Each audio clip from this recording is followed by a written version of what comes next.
Bonjour, bonsoir, ici Tammy Cabage. Dans cette vidéo, je vais vous dire pourquoi il faut vivre sa vie comme un champion. Alors, c'est une vidéo à l'honneur de Mohamed Ali. Mohamed Ali, c'est l'un des plus grands champions de tous les temps et je pense que c'est un champion immense. Et je vais dire sa phrase. I hated every minute of training, but I said, don't quit. Suffer now and live the rest of your life as a champion. Mohamed Ali. Donc Mohamed Ali, il est né en 1942, il est décédé cette année comme vous le savez. C'est pour moi l'un des plus grands champions de tous les temps. Et sa phrase, elle veut dire en substance la chose suivante. Alors c'est une phrase célèbre et en français, la traduction c'est « J'ai détesté chaque minute de mon entraînement, mais je me suis dit n'abandonne pas et j'ai même envie de dire n'abandonne jamais. Souffre aujourd'hui et tu vivras le reste de ta vie comme un champion. » Alors c'est une très belle phrase et je pense qu'elle mérite effectivement qu'on la développe. C'est la raison pour laquelle on va se retrouver dans 2 petites secondes. À tout de suite.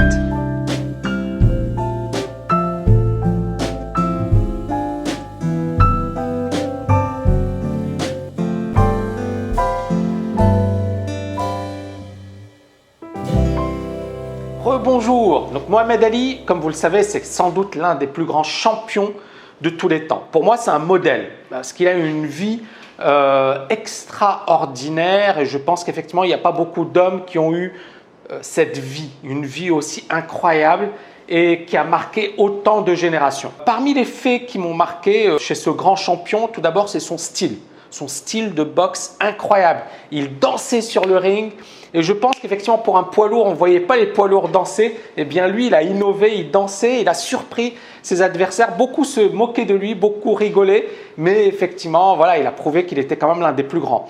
Il a probablement fait la différence dans le monde de la boxe grâce à son style aérien. Et quand on le voyait boxer, c'était un spectacle magnifique, c'est-à-dire que c'est un plaisir pour les yeux et je pense qu'il a poussé l'art de la boxe très loin et encore une fois, voilà, je pense qu'il a influencé tellement de boxeurs, tellement de générations, tellement de personnes que j'ai pas la peine de revenir dessus. Deuxièmement, sa volonté de défendre la minorité à laquelle il appartenait, afro-américaine et qui, rappelons-le, vivait dans des conditions déplorables, d'accord ? Et il a à un certain moment défié l'État le plus puissant de la planète, les États-Unis d'Amérique, en renonçant à son titre de champion du monde. Il a même frôlé la prison, c'est-à-dire qu'il était prêt à aller en prison. Mohamed Ali, il a dit « Je refuse de me battre contre les Viet Cong. Je n'ai rien contre eux. Ce ne sont pas eux qui m'oppriment, qui m'agressent au quotidien. Si je dois me battre, c'est ici, en Amérique, pas contre les Viet Cong qui ne m'ont rien fait. » Alors bien évidemment, cette phrase a choqué l'Amérique. L'Amérique, à l'époque, effectivement, considérait qu'elle était dans son droit d'attaquer effectivement les Viet Cong, mais elle considérait que Mohamed Ali était insolent et qu'il ne devait pas faire cela. Il a même été considéré comme un traître pour la nation américaine. Il a été déchu de son titre de champion du monde, ce qui est quand même assez incroyable, interdit de boxer. Et pendant 5 années, on lui a interdit d'exercer son job. Donc effectivement, il n'avait pas d'argent, pas de rentrée. C'était un paria. Il était considéré comme un traître. Et c'est là où c'est incroyable parce que combien de personnes auraient pu faire cela? Bien évidemment, par la suite, c'est devenu un héros. Bien évidemment, ensuite, les États-Unis et même les Américains se sont rebellés contre cette guerre au Vietnam, qui était une guerre injuste, qui était une guerre difficile, qui était une guerre barbare. Mais le mal est là, c'est qu'effectivement, beaucoup de gens, et c'est là où on en revient à…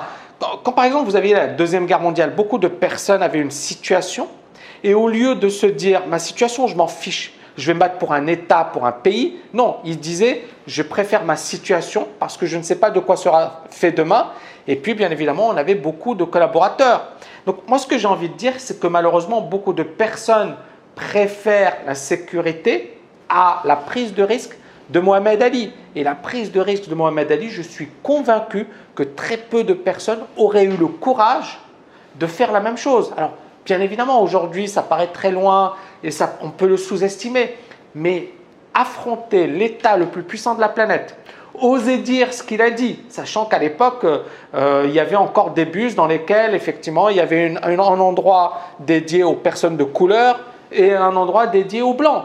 Que les blancs et les noirs ne pouvaient pas aller dans les mêmes écoles, que les noirs étaient considérés comme une race inférieure, Et que Mohamed Ali ait à l'époque le courage, parce que c'était ça encore une fois, de défier l'État le plus puissant de la planète et de dire « je vais me battre pour les droits de ma minorité », je vais militer au sens où effectivement on veut une vraie égalité de droits et on ne veut plus voir effectivement ce système qui était quand même un système assez fou, il faut le dire. Alors il y a eu beaucoup d'évolutions. Aujourd'hui, Obama, premier président des États-Unis afro-américain. Alors bien évidemment, beaucoup de gens vont dire oui, mais non, il ne faut pas oublier le parcours, la trajectoire et la souffrance de beaucoup d'Afro-Américains avant d'avoir un président qui le représente. Alors, il a une maman blanche, un papa qui est noir et qui est originaire d'Afrique.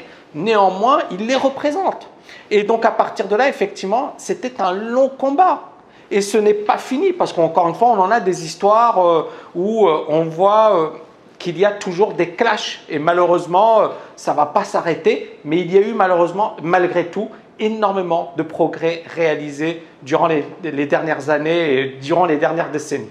Et Mohamed Ali n'est pas innocent dans cette histoire. Et c'est ça le point fort, c'est qu'il faisait partie des gens qui ont fait bouger les choses, qui ont fait avancer les choses, comme d'autres personnes, comme Martin Luther King, comme Malcolm X et d'autres personnes, qui à un certain moment se sont dit on va se battre pour nos droits, on n'accepte plus cette situation, cet état de fait. Et puis bien évidemment, on veut la dignité, on veut de la dignité. Et Mohamed Ali a fait un combat énorme pour la dignité des minorités aux États-Unis. C'était quelqu'un d'énorme qui aimait tout le monde.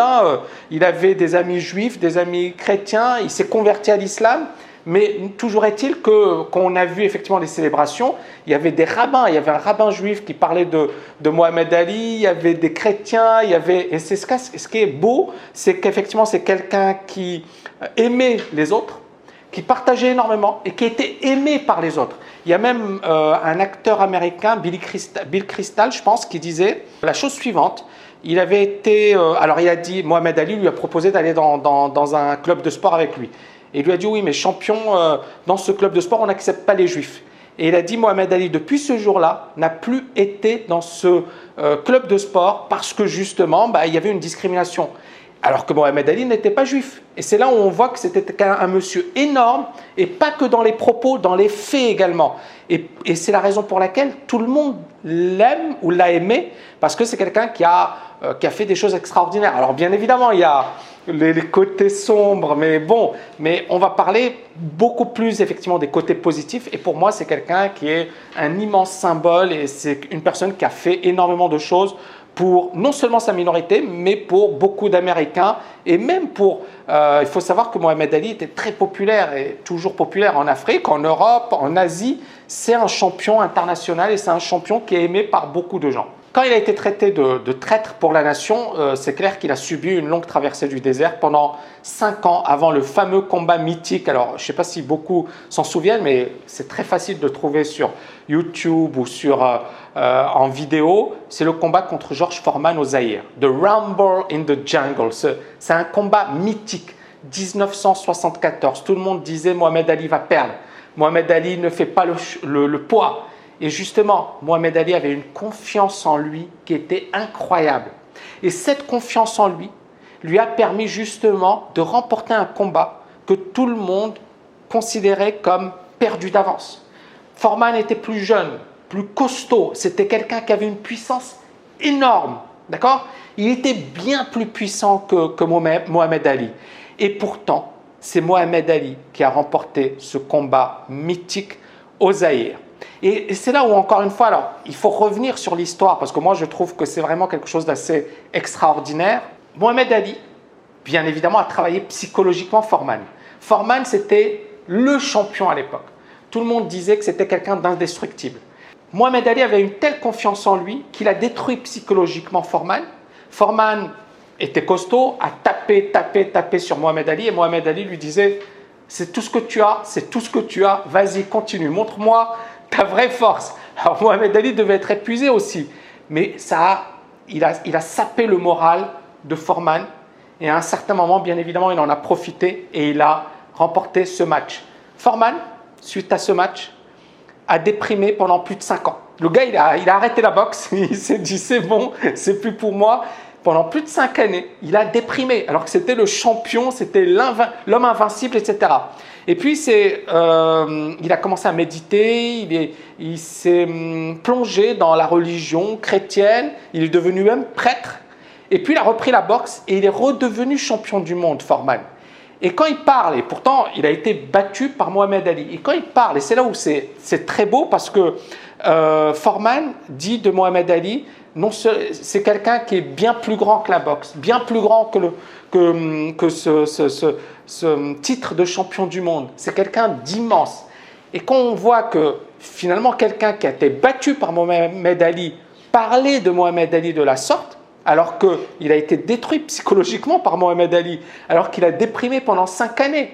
Et quand on entend les propos, et vraiment je vous invite à revoir, peut-être que je vais partager la vidéo parce que c'est vraiment un beau moment, comment Foreman parle de Mohamed Ali, on se dit Mohamed Ali c'était pas n'importe qui, c'était vraiment un immense monsieur, parce que même quand ses anciens adversaires parle de lui de la sorte, ça veut dire qu'il les a vraiment influencés. Et d'ailleurs, beaucoup le disent.